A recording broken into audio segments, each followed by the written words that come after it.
اللهم انفعنا بما علمتنا وعلمنا ما ينفعنا وزدنا علما. رب اشرح لي صدري ويسر لي أمري واحلل عقدة من لساني يفقهوا قولي. أعوذ بالله السميع العليم من الشيطان الرجيم من همزه ونفخه ونفسه. بسم الله الرحمن الرحيم. قد أفلح المؤمنون الذين هم في صلاتهم خاشعون والذين هم عن اللغو معرضون والذين هم للزكاة فاعلون والذين هم لفروجهم حافظون إلا على أزواجهم أو ما ملكت أيمانهم فإنهم غير ملومين. فمن ابتغى وراء ذلك فأولئك هم العادون.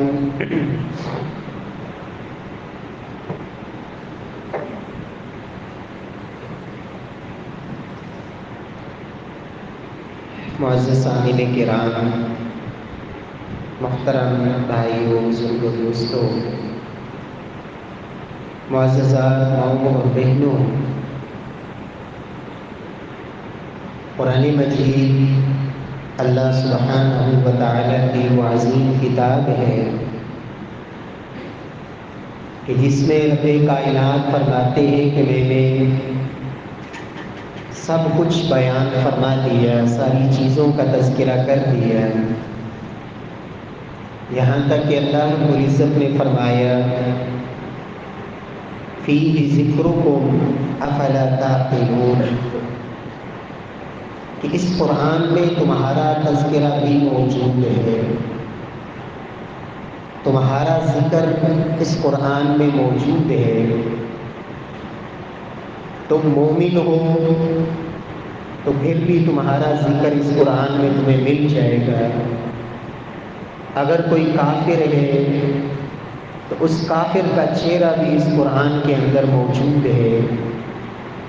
منافق، مشرک، مقربین، خاشعین، انسان کی جیسی بھی کیفیت ہے، اگر وہ اپنے آپ کو اس قرآن میں ڈھونڈنا چاہے، تلاش کرنا چاہے کہ میں کہاں ہوں، تو اللہ فرماتے ہیں کہ اگر وہ غور کرے تو اسے اس قرآن میں اپنا چہرہ ضرور نظر آئے گا. میرے پیارے بھائیوں، اللہ رب العزت ہم سب کو ویسا بنا دے کہ جن کے حق میں اللہ رب کائنات فرماتے ہیں کہ یہ وہ لوگ ہیں جو واقعی کامیاب ہیں، یہ وہ لوگ ہیں جو وارث ہیں اور حقیقی وارث ہیں. فرمایا یہ لوگ فردوس کے اعلیٰ باغات کے وارث ہیں اور جنت الفردوس، اللہ رب العزت کی جنت میں وہ مقام اور سب سے جنت کا وہ بلند مرتبہ اور بلند جگہ ہے کہ جس کے اوپر صرف اور صرف اللہ کا عرش ہے اور ساری کائنات سے نیچے ہے. فرمایا یہ اس جنت کے وارث ہیں یہ مومن جن میں یہ خوبیاں اور اوصاف موجود ہوں جو سورۃ المؤمنون کے آغاز میں اللہ رب العزت نے ان اوصاف کا تذکرہ فرمایا. قد افلح المؤمنون، کہ مومن کامیاب ہو گئے، الذین هم فی صلاتهم خاشعون، جن کی نمازوں کے اندر خشوع ہے، والذین هم عن اللغو معرضون، اور ان کا وصف یہ بھی ہے کہ وہ لغویات سے اجتناب کرتے ہیں.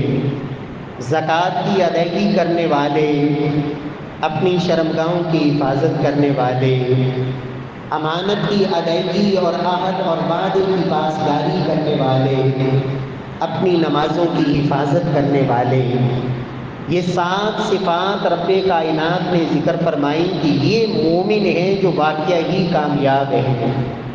سیدہ عائشہ صدیقہ رضی اللہ تعالی عنہا، ان سے کسی نے سوال کیا کیف کان خلق رسول اللہ صلی اللہ علیہ وسلم، اللہ کے رسول کا اخلاق کیسا تھا؟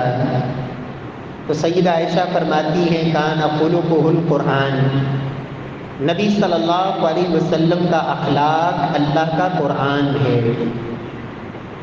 پھر سیدہ عائشہ نے فرمایا، مستدرک حاکم کی روایت، امام بخاری رحمہ اللہ الادب المفرد میں ذکر کرتے ہیں، صحیح حدیث ہے، فرمایا تم اللہ کے نبی کا اخلاق دیکھنا چاہتے ہو تو قرآن کی سورۃ المؤمنون کی پہلی 10 آیتیں پڑھ لو، تو جو اللہ کے قرآن میں بیان کیا ہے اللہ کے نبی ویسے ہی تھے۔ میرے پیارے بھائیوں، اللہ رب العزت ہمارے اندر بھی یہ اوصاف اور یہ خوبیاں اللہ پیدا فرما دے، تاکہ رب کا قرآن جو یہ کہہ رہا ہے کہ لوگوں قرآن میں تمہارا ذکر موجود ہے، اگر مومنوں والی صفات میرے اور آپ کے اندر موجود نہیں تو میرے پیارے بھائیوں پھر ہمارا چہرہ جب مومنوں والا نہیں، ایمان والوں والے اوصاف اور خوبیاں ہمارے اندر نہیں، تو پھر قرآن میں جب ہم اپنے آپ کو ڈھونڈیں گے تو یا پھر ہم مشرکوں میں نظر آئیں گے، یا کافروں میں، یا منافقوں میں، یا اللہ کے نافرمانوں اور رب کے باغیوں میں۔ اللہ رب العزت ہمیں ان لوگوں میں شامل فرما دے جن کے بارے میں اللہ نے فرمایا قد افلح المؤمنون، لوگوں مومن یقینی طور پر کامیاب ہو گئے۔ اہل علم جانتے ہیں کہ افلح یہ فعل ماضی ہے جو گزرے ہوئے زمانے کے بارے میں بتانے کے لیے آتا ہے، تو کامیابی حقیقی یہ تو قیامت والے دن اور اہل ایمان کو جنت کی شکل میں ملنی ہے، لیکن میرے رب نے اسے ماضی سے تعبیر کیا اور اس کے اوپر لفظ قد کا داخل کرنا اس میں مزید پختگی اور تاکید پیدا کرتا ہے کہ لوگوں پکی اور یقینی بات ہے کہ یہ مومن ایسے ہیں جیسے کامیاب ہو چکے، ایسے سمجھو کہ جیسے کامیابی حاصل کر چکے۔ قد افلح المؤمنون، یقینی طور پر پکی بات ہے کہ یہ مومن کامیاب ہو گئے۔ کون؟ المؤمنون، جن میں پہلے نمبر پر ایمان ہو۔ میرے پیارے بھائیوں یاد رکھیں، ایمان یہ بنیاد ہے، ایمان نہیں تو انسان کے اعمال کی کوئی ویلیو نہیں۔ اگر انسان پہاڑوں جیسی نیکیاں بھی دنیا میں کر لے اور اس کا دل ایمان سے خالی ہے تو اس کے کسی عمل کی رب کے ہاں کوئی ویلیو نہیں۔ سیدہ عائشہ صدیقہ رضی اللہ تعالی عنہ نے پوچھا تھا یا رسول اللہ صلی اللہ علیہ وسلم، عبداللہ بن جدعان یہ بڑا سخی تھا اور اس کا دسترخوان پورا سال چلتا ہے، فرمایا یا رسول اللہ اس کی یہ نیکی اسے کچھ نفع دے گی؟ آپ نے فرمایا کہ عائشہ اس نے ایک دن بھی اپنے رب کو حقیقی معنوں میں جو رب پر ایمان کا تقاضا مطلب تھا اس انداز میں رب پر یہ ایمان نہیں لایا، مشرک تھا، بڑے بڑے اعمال کرنے کے باوجود، تو رب کائنات نے اس کے اعمال کا آخرت میں اس کے لیے کوئی صلہ نہیں رکھا ہے۔ تو بنیاد ایمان ہے، قد افلح المؤمنون۔ اور ایمان میرے پیارے بھائیوں یہ ظاہری سجاوٹ اور بناوٹ کا نام نہیں، ظاہری زیب و زینت اور خوبصورتی کا نام نہیں، ایمان وہ ہوتا ہے جو انسان کے دل کے اندر اتر جاتا ہے، انسان کے دل تک جس کی رسائی ہوتی ہے اور دل میں اس کو جگہ ملتی ہے، پھر اس کی رنگت انسان کے ظاہر پر بھی نظر آتی ہے۔ پیارے بھائیوں آج ہمارے معاشرے میں بہت سے مسلمان ایسے ہیں کہ ان کو اپنے مسلمان ہونے کا اس حد تک پتہ ہے کہ ہم مسلمان ہیں، کیوں کہ ہم مسلمانوں کے گھر میں پیدا ہو گئے، باپ مسلمان ہے، ماں مسلمان ہے، ہمیں بتا دیا گیا کہ یہ ہمارا آخری نبی محمد صلی اللہ علیہ وسلم ہے، قرآن ہے، بس اس حد تک ہمیں معلومات اور بس ہم مسلمان ہیں۔ میرے پیارے بھائیوں اگر کوئی شخص ہندو گھرانے میں پیدا ہو گیا ہے، کوئی سکھ گھرانے میں پیدا ہو گیا ہے، کوئی عیسائی گھر میں پیدا ہو گیا، کوئی یہودی پیدا ہو گیا ہے اور وہ اسی کیفیت پر اسی انداز میں قائم ہے، اس میں اس کا کوئی کمال نہیں۔ اور اسی طرح اگر کوئی مسلمانوں کے گھر میں پیدا ہو گیا اور اس کو اسلام کے ساتھ لگاؤ صرف نام کی حد تک ہے، اور اگر اس سے پوچھا جائے تو شاید اسے کلمہ طیبہ کا بھی معنی نہ آتا ہو، نماز کی ابتدا میں جو دعائیں استفتاح پڑھی جاتی ہے اس کا بھی معنی اور مفہوم نہ آتا ہو، نماز کی رکعات کا علم نہ ہو، لیکن ہے وہ پھر بھی مسلمان۔ کیوں؟ وہ مسلمانوں کے گھر میں پیدا ہو گیا اور بس وہ مسلمان ہے۔ میرے پیارے بھائیوں، امام حسن بصری رحمہ اللہ کہا کرتے تھے، امام بخاری رحمہ اللہ ان کا یہ قول نقل کرتے ہیں، لیس الایمان بالتحلی ولا بالتمنی۔ لوگوں، ایمان صرف انسان کی خواہشات کا نام نہیں ہے کہ یہ چیز مجھے پسند ہے تو میں کر لوں، یہ چیز میرے دل کو نہیں لگی تو میں نے چھوڑ دی۔ ظاہری سجاوٹیں اور بناوٹیں اور ظاہری نمود و نمائش، فرماتے ہیں یہ ایمان نہیں ہے، ولیکن ما وقر فی القلب، بلکہ حقیقی ایمان وہ ہوتا ہے جو انسان کے دل تک گہرائی تک پہنچ جائے، وصدقتہ الاعمال، اور پھر اس کی تصدیق انسان کے اعمال کرے۔ ایمان یہ ہے کہ میرا ایمان ہے کہ نماز فرض ہے۔ جب یہ ایمان اور یقین اور عقیدہ بن گیا، پھر اس کے اعمال اس کی تصدیق کرے کہ واقعہ ہی نماز فرض ہے، اور یہ روزانہ اس کو فرض سمجھ کے، رب کا حکم سمجھ کر، اپنی ذمہ داری سمجھ کر اسے ادا جب تک کر نہیں لیتا اسے چین نہیں آتا۔ جب یہ فکر لگ جائے تو اس کا مطلب یہ ہے کہ یہ جو ایمان تھا، جو عقیدہ تھا، جو نظریہ تھا، جو دل کے اندر موجود تھا، اعمال نے اس کی تصدیق کی۔ میرے پیارے بھائیوں، قرآن مجید میں آپ پڑھ کے جتنے اعمال کا بھی ذکر ہے، ان سے پہلے میرے اللہ نے آمنو کا خطاب کیا۔ روزے فرض ہیں، کتب علیکم الصیام، لیکن کہا یا ایھا الذین آمنوا کتب علیکم الصیام۔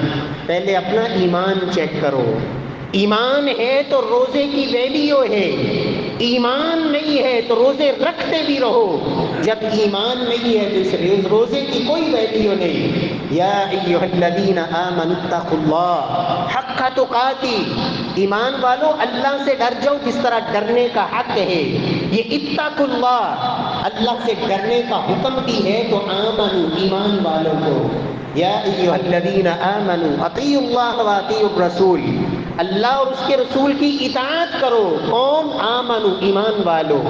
پیارے بھائیوں، 100 سے زیادہ مقامات پہ اللہ نے ایمان والوں کو مخاطب کیا ہے، اس لیے ایمان بنیاد ہے۔ جب ایمان موجود ہو تو پھر چھوٹا سا عمل، تھوڑا سا عمل، اور اللہ کے نبی کی ایک حدیث ہے، اللہ کے رسول فرماتے ہیں جس بندے کی ایمان کی حالت میں اس نے ایک نیکی کر لی اور وہ ایک نیکی میرے رب کے ہاں قبول ہو گئی، تو فرمایا اللہ رب العزت ایک نیکی جو رب کے ہاں قبول ہوگی، اللہ اس کو جنت کا داخلہ نصیب فرمائے۔ اور اللہ کے نبی نے کہا تھا واللہ لا يدخل الجنت الا مؤمن، لوگوں اللہ کی قسم، رب کی جنت میں جائیں گے تو صرف مومن جائیں گے، مومن ہوں گے تو جنت ملے گی، ایمان نہیں تو اللہ نے جنت مومنوں کے علاوہ رب نے کسی کے لیے جنت نہیں رکھی۔ اللہ رب العزت ہمیں ان مومنوں میں اللہ شامل فرما دے جن کی یہاں رب نے کچھ اوصاف ذکر کیے۔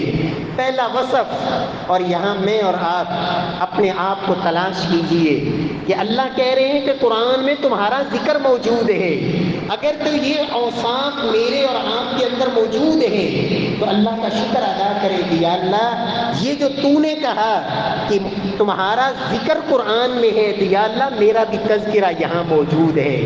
اور اگر یہ اوصاف، یہ خوبیاں میرے اور آپ کے اندر موجود نہیں تو پھر فکر کیجئے کہ یہاں تو میرا ذکر نہیں ہے، جن کے بارے میں اللہ کہتے ہیں کہ مومن پکی بات ہے کامیاب ہو گئے، اور ان کا پہلا وصف جو اللہ نے یہاں ذکر فرمایا الذین هم فی صلاتهم خاشعون، فرمایا وہ مومن کامیاب ہو گئے جن کی نمازوں کے اندر خشوع ہوتا ہے۔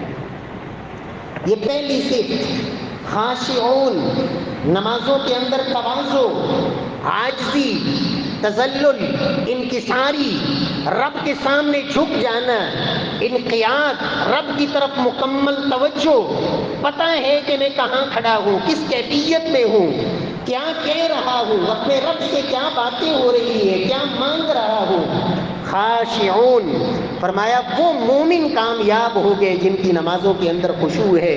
پیارے بھائیوں، نبی صلی اللہ علیہ وسلم فرماتے ہیں، لوگوں نماز میں آنے والے سب نمازیوں کو اجر برابر نہیں ملتا۔ سب نمازیوں کا نماز ایک ہی صف میں کھڑے ہیں، ایک ہی نماز ہے، ایک ہی امام کے پیچھے، لیکن سب نمازیوں کا اجر برابر نہیں۔ اللہ کے رسول فرماتے ہیں، کوئی نماز سے پھرا، ان الرجل لینصرف عن صلاة ولم يكتب له الا عشرها، کوئی نماز سے پھرا تو اس کے لیے نماز کا صرف 10واں حصہ لکھا گیا، باقی 9 حصے اس کے ضائع ہو گئے۔ کسی کو نماز کا اجر ملا 9ویں حصے کا، باقی حصے ضائع ہو گئے، کسی کا 8واں، کسی کا 7واں، کسی کا 6واں، کسی کا 5واں، کسی کا 4تھا اور کسی کو نصف۔ فرمایا یہ سارے نمازی کیوں، یہ تفریق کیوں ہوئی؟ یہ نماز میں خشوع کی بنیاد پر، جس قدر خشوع زیادہ ہے، جس قدر توجہ زیادہ ہے، جس قدر نماز کے اندر لگن زیادہ ہے۔ اور یاد رکھیں، خشوع کی ایک ظاہری علامت کہ ہمیں کیسے پتہ چلے گا کہ ہماری نمازوں میں خشوع ہے، اللہ نے ایک ظاہری علامت بھی ذکر کی، وَإِنَّهَا لَكَبِيرَةٌ إِلَّا عَلَى الْخَاشِعِينَ۔ اگر نماز انسان کو مشکل نہیں لگتی، بوجھل نہیں لگتی، بھاری نہیں لگتی، نماز کے لیے جب پکار سنتا ہے تو دل میں راحت، خوشی، سکون، یا بلال اقم الصلاۃ ارحنا بها، بلال نماز کے لیے اقامت کرو، ہمیں سکون مل جائے۔ جعلت قرۃ عینی فی الصلاۃ، اللہ نے میری آنکھوں کی ٹھنڈک نماز میں رکھی ہے۔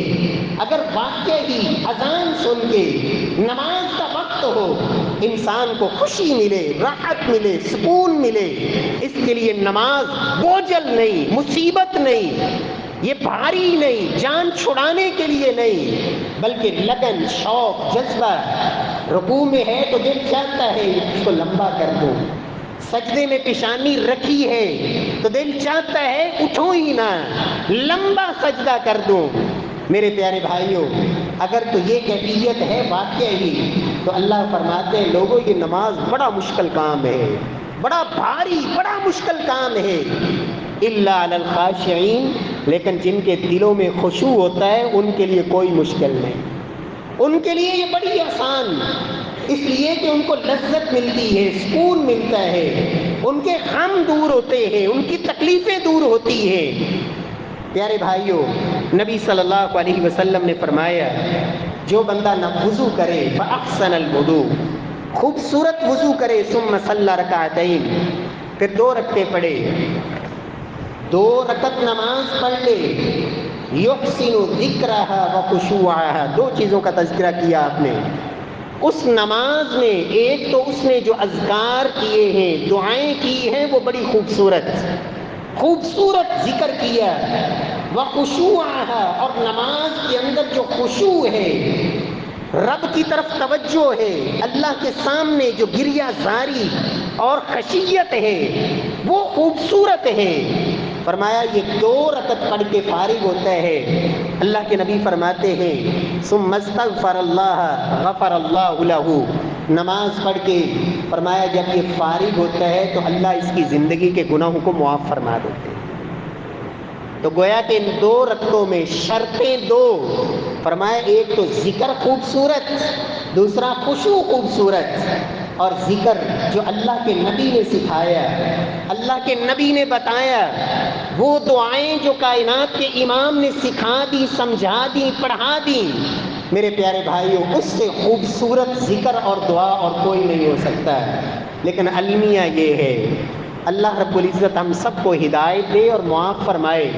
ہمارے بہت سارے بھائیوں کو یہ سبق پڑھایا جاتا ہے کہ جو ہماری نماز ہے اس میں اس جگہ پہ کوئی ذکر نہیں، لہٰذا بس آپ نے ایک سجدہ کر کے اب فوراً دوسرے سجدے میں چلا جانا ہے، درمیان میں کوئی دعا نہیں، کوئی ذکر نہیں۔ رکوع کے بعد آپ کھڑے ہوئے ہیں، اللہ کے نبی کے ایک صحابی نے یہ کلمات کہے، ربنا لک الحمد حمدا کثیرا طیبا مبارکا فیہ۔ اللہ کے نبی فرماتے میں نے 30 سے زائد فرشتوں کو دیکھا جو لگ کے ان کلمات کو لینے کے لیے کہ فوراً لکھے، اور کون لے کر پہلے رب کی بارگاہ میں حاضر ہوتا ہے۔ اتنے عظیم جملے اور اتنے عظیم کلمات، کہتے نہیں جی یہ ہماری نماز کا ذکر نہیں ہے۔ تو میرے پیارے بھائیوں، آپ کی نماز کون سی نماز ہے؟ کیا محمد مصطفیٰ صلی اللہ علیہ وسلم والی نماز آپ کی نماز نہیں ہے؟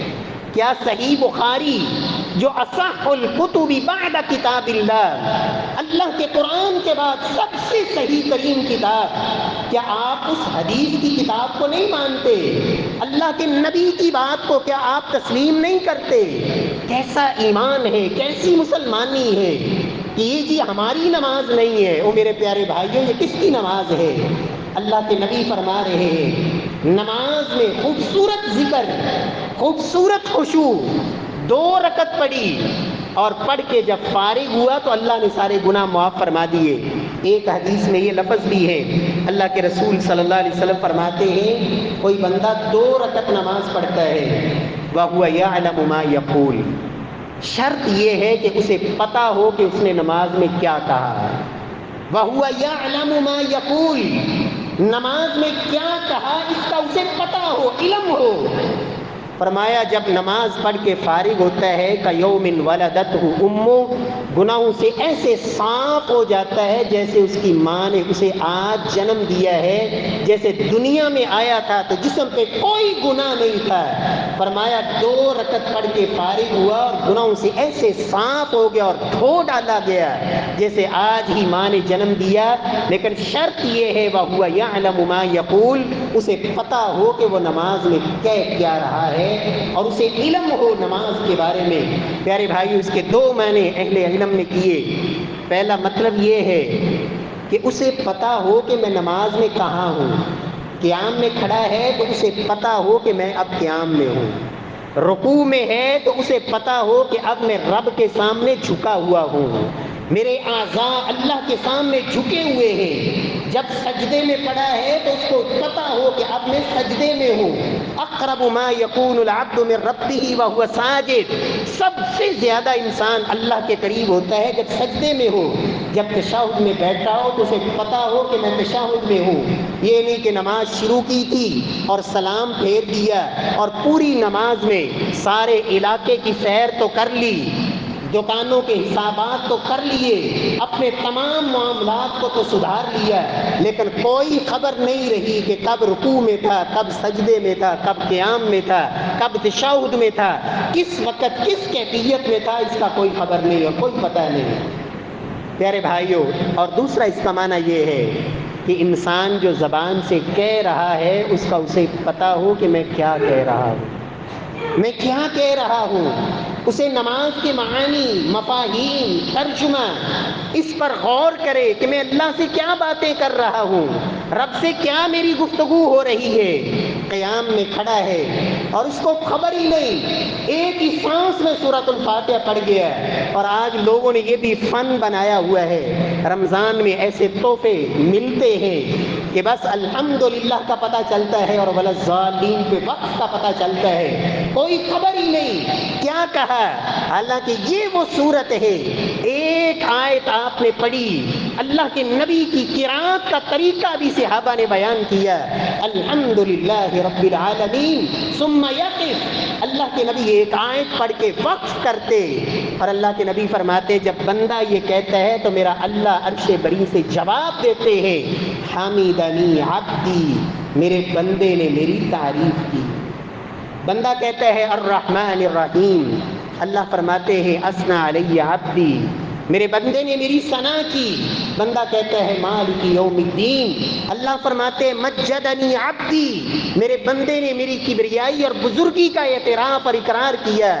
بندہ کہتا ہے ایاک نعبد و ایاک نستعین، اللہ فرماتے ہیں ھذا لعبدی ولعبدی ما سأل، اللہ فرماتے ہیں یہ میرے اور میرے بندے کے درمیان ہے، ھذا بینی و بین عبدی، یہ میرے اور میرے بندے کے درمیان، اب میرا بندہ مجھ سے جو بھی مانگے گا میں اس کو عطا کرتا جاؤں گا۔ پیارے بھائیوں، اس سے بڑا شرف کیا ہے کہ انسان اللہ کے سامنے کھڑا ہے اور جو پڑھ رہا ہے، جو کہہ رہا ہے، میرا اللہ اس کا جواب دے رہا ہے، اور اس کو پتہ ہی نہیں کہ میں اپنے رب سے کیا کہہ رہا ہوں۔ میرے پیارے بھائیوں، نبی صلی اللہ علیہ وسلم کی تعلیمات تو یہ ہے، اللہ کے نبی صلی اللہ علیہ وسلم نے، پیارے پیغمبر کی حدیث ہے صحیح بخاری میں، اللہ کے رسول صلی اللہ علیہ وسلم فرماتے ہیں جب کسی بندے کو اونگ آئے، نیند آنی شروع کرے، اونگ آ جائے نماز کے اندر، تو فرمایا وہ نماز چھوڑ دے، فلیرقد، اسے چاہیے کہ جا کے سو جائے، اپنی نیند پوری کرے۔ کیوں؟ اس لیے کہ جب وہ نماز پڑھے تو اسے پتہ ہو کہ وہ کیا کہہ رہا ہے۔ اللہ نے قرآن میں کہا ایمان والو لا تقربوا الصلاۃ وانتم سکارى، ایمان والو جب نشے کی حالت میں ہو تو نماز کے قریب نہ جاؤ، حتیٰ تعلموا ما تقولون، حتیٰ کہ تمہیں پتہ ہو کہ تم اللہ سے کیا کہہ رہے ہو۔ جب اس کا علم ہو تو پھر تم جو ہے وہ نماز کے لیے آؤ۔ یہ اس وقت کی بات ہے جب شراب ابھی کلی طور پر حکم حرام نہیں کی گئی تھی، ابتدائی سٹیج تھی کہ شراب کو نمازوں کے اوقات میں حرام کیا گیا، تاکہ جب نماز میں آؤ تو تمہارے اوپر نشہ نہیں ہونا چاہیے، تاکہ تمہیں علم ہو، پتہ ہو کیا کہہ رہے ہو۔ اور حدیث کو آپ ساتھ شامل کریں کہ جس کو اونگ آئے وہ نماز چھوڑ دے، وہ نماز پوری، پہلے نیند پوری کرے، تاکہ جب نماز پڑھے تو اسے پتہ ہو وہ کیا کہہ رہا ہے۔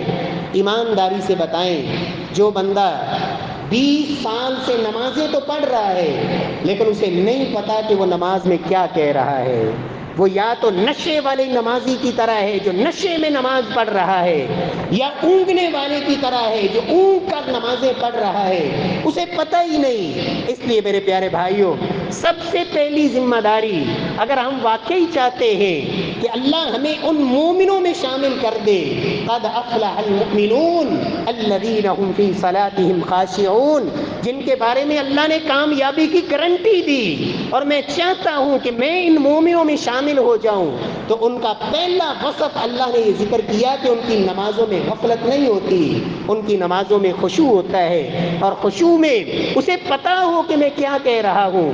کم از کم نماز کا ترجمہ سیکھے، دعاؤں کا ترجمہ سیکھے، آپ قیام میں اللہ سے کیا کہہ رہے ہیں، آپ رکوع سجود میں رب سے کیا باتیں کر رہے ہیں، آپ کو اس بات کا علم ہو۔ اور نبی صلی اللہ علیہ وسلم کا فرمان ہے، آج میں اور آپ بہت سے ہمارے ایسے بھائی شکوے، دعائیں قبول نہیں ہوتی۔ میرے پیارے بھائیو، دعا کیوں قبول نہیں ہوتی؟ نماز میں سب سے اہم جو کام ہم کرتے ہیں وہ دعائیں ہیں، قیام میں دعائیں، رکوع میں دعائیں، سجدے میں دعائیں، تشہد میں دعائیں۔ اللہ کی قسم، دنیا آخرت کی کوئی ایسی خیر نہیں، کوئی ایسی بھلائی نہیں جو نماز میں میرے پیغمبر نے رب سے مانگنے کا ڈھنگ، طریقہ اور فن نہ سکھایا ہو۔ لوگوں، رزق چاہیے، نماز میں مانگو، اولاد چاہیے، نماز میں مانگو، غموں کا چھٹکارا، دکھوں اور پریشانیوں سے نجات چاہیے، نماز میں مانگو، گناہوں کی معافی چاہیے، نماز میں مانگو، سیاہیاں دھلوانا چاہتے ہو، نماز میں مانگو۔ ایک ایک دعا ایسی جامع کائنات کے امام نے سکھائی، لیکن ساتھ آپ نے فرما دیا وَاعْلَمُوا أَنَّ اللَّهَ لَا يَسْتَجِيبُ دُعَاءً مِّن قَلْبٍ غَافِلٍ لَاهٍ۔ لوگوں یاد رکھو، اللہ رب العزت ایسے دل کی دعا جو غفلت کا شکار ہے، جو اونگ رہا ہے، جسے پتہ ہی نہیں میں کیا کہہ رہا ہوں، لوگوں ایسے انسان کی دعا کو میرا اللہ قبول نہیں فرماتا۔ دعائیں قبول اس وقت ہوں گی جب مجھے پتہ ہو کہ میں اپنے رب سے کیا مانگ رہا ہوں۔ نماز کو سیکھیے، نماز کا فہم، الذین هم فی صلاتهم خاشعون۔ پیارے بھائیوں، نماز کی خشیت میں یہ شامل ہے کہ میری اور آپ کی نماز محمد مصطفیٰ صلی اللہ علیہ وسلم کے طریقے کے مطابق ہو، صحابہ نے تو ایک ایک نماز کی حرکت، انگلی کا اشارہ آپ نے کب کیا، کیسے کیا، یہ مٹھی بند کی تو کتنے طریقوں سے کی، تشہد میں بیٹھے تو کتنے طریقے آپ نے اختیار کیے، دو سجدوں کے درمیان بیٹھنے کا انداز آپ کا کیا تھا، ایک ایک ادا کو صحابہ نے محفوظ کیا۔ لیکن آج مسلمان کو یہ پتہ نہیں، اللہ رب العزت ہدایت دے، فکر یہ ہے کلمہ اس ہستی کا پڑا جس کے بارے میں اللہ نے کہا اگر نبی بھی کوئی آ جاتا، کوئی نبی بھی آ جاتا تو اس محمد مصطفیٰ کی اتباع کے بغیر اس کا چارہ کوئی نہیں، اس کا بھی چارہ نہیں، اس کی پیروی اور اتباع کے علاوہ۔ ہم نے کلمہ تو اس کا ہستی کا پڑھا، لیکن فکر کہیں اور چلی گئی، سوچیں کہیں اور بٹ گئی، فلاں نے یہ کہا، فلاں نے یہ کہا۔ اور میرے پیارے بھائیوں، قیام سے لے کر سلام تک، تکبیر تحریمہ سے لے کر صحابہ کرام نے نماز کو ایسے ذکر کیا کأنک ترا، ایسے جیسے آپ اپنی آنکھوں سے اللہ کے نبی کی نماز کو دیکھ رہے ہیں، لیکن تڑپ تو ہو، سیکھنے کا شوق تو ہو، جذبہ تو ہو کہ میں نے وہ نماز پڑھنی ہے جو اللہ کے نبی نے پڑھی، صلو کما رأیتمونی اصلی۔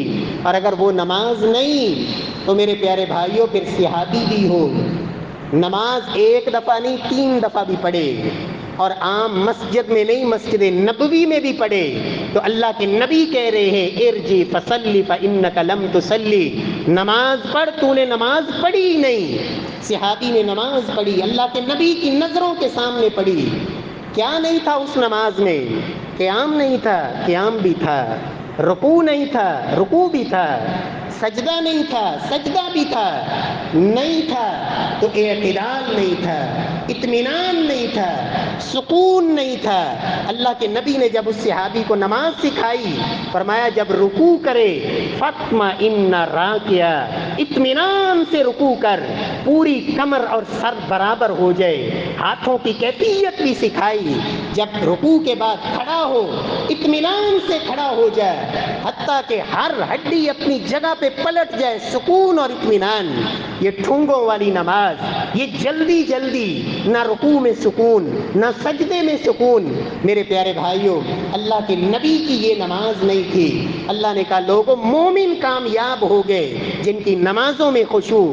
یہ رفع الیدین کی سنت اللہ کے نبی کی وہ سنت ہے جسے اختلافی کہہ کے ٹھکرا دیا گیا۔ اور میرے پیارے بھائیوں، کبھی اللہ کی قسم اپنی آنکھوں سے خود پڑھے، احادیث کی کتابوں کا مطالعہ کریں، صحیح بخاری سے لے کر چھوٹی سی چھوٹی آپ حدیث کی کوئی کتاب اٹھائیں، صحابہ کرام میں سے ابو بکر صدیق سے لے کر عشرہ مبشرہ 10 کے 10 صحابہ، ایک راوی نہیں 50 سے زائد صحابہ نے اس سنت کو بیان کیا۔ رکوع جاتے وقت آپ رفع الیدین کرتے، رکوع سے اٹھتے وقت رفع الیدین کرتے۔ اللہ کے نبی کے دنیا سے چلے جانے کے بعد 10 صحابہ جمع ہوتے، آج کہتے ایک دوسرے کو آؤ تمہیں محمد مصطفیٰ والی نماز پڑھ کے دکھاؤں۔ اس نماز میں رکوع جاتے وقت رفع الیدین، رکوع سے اٹھتے رفع الیدین، اور کہتے ہیں باقی 9 صحابہ اللہ کی قسم تم نے ہمیں وہی نماز پڑھائی ہے جو ہم محمد مصطفیٰ کے پیچھے پڑھا کرتے تھے۔ ان صحابہ کو تابعین نے دیکھا، 400 تابعین کے اقوال موجود ہیں جنہوں نے صحابہ کو دیکھا، کہتے ہیں ہم نے اللہ کے نبی کے صحابہ کو دیکھا، وہ رکوع جاتے وقت بھی رفع الیدین کرتے، رکوع سے اٹھتے وقت بھی رفع الیدین کرتے۔ میرے پیارے بھائیوں، امام عبداللہ بن مبارک رحمہ اللہ ابتدائی دور میں کوفے میں وقت گزارا، حنفی ماحول میں رہے، لیکن جب حدیث کی طرف آئے، حدیث کو پڑھا، پھر کہتے ہیں جامع ترمذی میں امام ترمذی رحمہ اللہ ان کا قول نقل کرتے ہیں، کہتے ہیں اللہ کی قسم میں نے مختلف شہروں میں گیا، جو بھی حدیث کو پڑھنے والا تھا وہ سب کے سب رفع الیدین کرنے والے، سوائے کوفے کی ایک قوم کے باقی سب رفع الیدین کرتے تھے۔ اور امام عبداللہ بن مبارک فرماتے ہیں اللہ کی قسم رفع الیدین کی حدیثیں پڑھ پڑھ کے اب اتنا یقین ہو گیا ہے کہ جیسے عبداللہ اپنی آنکھوں سے محمد مصطفیٰ صلی اللہ علیہ وسلم کو رفع الیدین کرتے دیکھ رہے ہیں۔ صحابی کہتے ہیں لوگوں ایک دفعہ رفع الیدین کریں گے اللہ 10 نیکیاں نصیب فرمائیں گے، آپ اندازہ لگائیں 4 رکعت والی نماز میں کتنی نیکیاں ہم نے ضائع کر دی۔ میرے پیارے بھائیوں، خود پڑھے، دیکھیں، احادیث کو مطالعہ کریں۔ اللہ رب العزت ہمیں توفیق دے اور ہماری نماز اللہ وہ بنا دے جو اللہ کے رسول صلی اللہ علیہ وسلم پڑھا کرتے تھے۔ اس نماز میں خشوع ہے، اس نماز میں تواضع ہے، اس نماز میں اطمینان ہے، اس نماز میں دعائیں ہیں، رب سے باتیں ہیں۔ اللہ کے نبی فرماتے ہیں اذا قام احدکم فی الصلاۃ فانما یناجی ربہ۔ لوگوں، جب نماز میں تم کھڑے ہوتے ہو تو تمہیں پتہ ہے تم اپنے اللہ سے سرگوشیاں کرتے ہو۔ فَلْيَنْظُرْ بِمَنْ يُنَاجِي، ہر انسان کو چاہیے کہ وہ دیکھے کہ وہ کس چیز سے اپنے رب سے سرگوشیاں کر رہا ہے۔ میں باتیں تو کر رہا ہوں اپنے اللہ سے، لیکن مجھے پتہ ہی نہیں کہ میں بول کیا رہا ہوں۔ یہ کیسی گفتگو ہے، یہ کیسی سرگوشیاں ہیں۔ اور اللہ کے نبی فرماتے ہیں لا یزال اللہ مقبلا علی عبدہ، بندہ نماز میں جب کھڑا ہوتا ہے تو میرے رب اس پر مکمل متوجہ ہوتے ہیں۔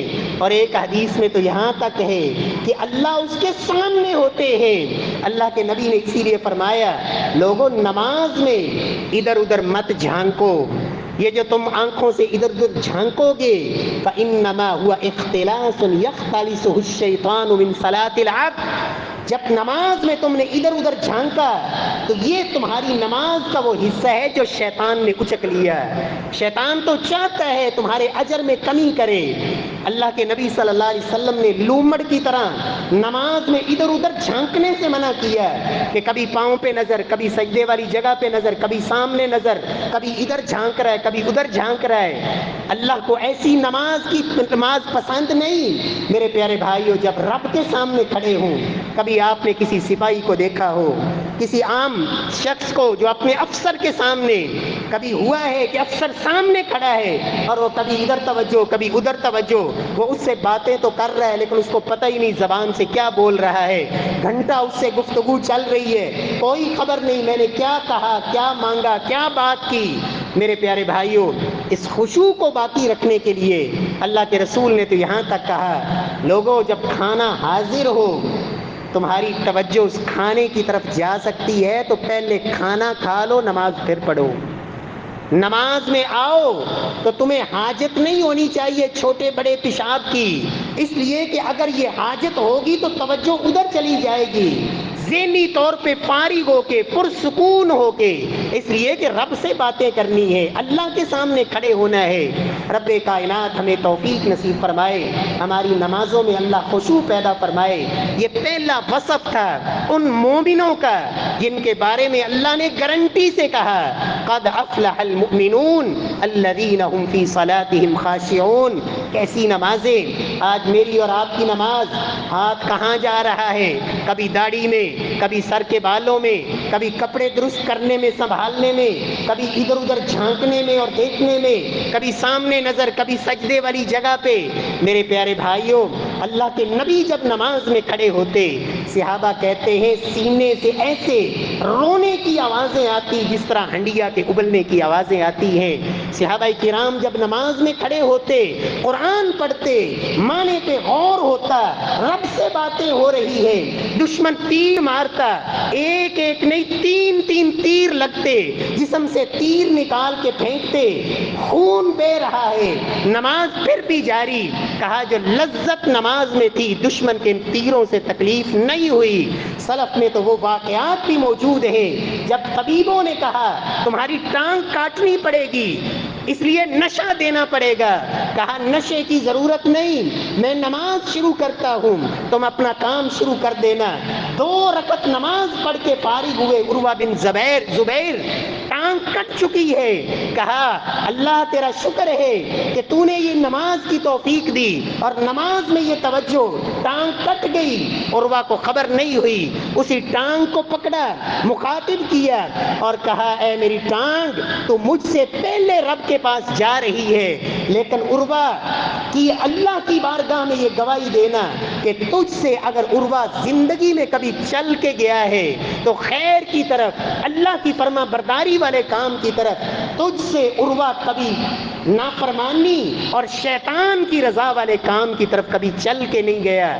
یہ نمازیں تھی ان لوگوں کی۔ اللہ رب العزت ہمیں بھی ایسی خشوع والی، عاجزی والی، توجہ والی، فہم والی کہ ہم نماز سے فارغ ہوں تو ہمیں شرح صدر ہو کہ میں نے اپنے رب سے جو باتیں کی ہے مجھے سکون ملے، مجھے پتہ ہو میں نے اپنے اللہ سے کیا کہا ہے۔ اللہ رب العزت عمل کی توفیق بخشے۔ واقول قولی ھذا وآخر دعوانا الحمدللہ۔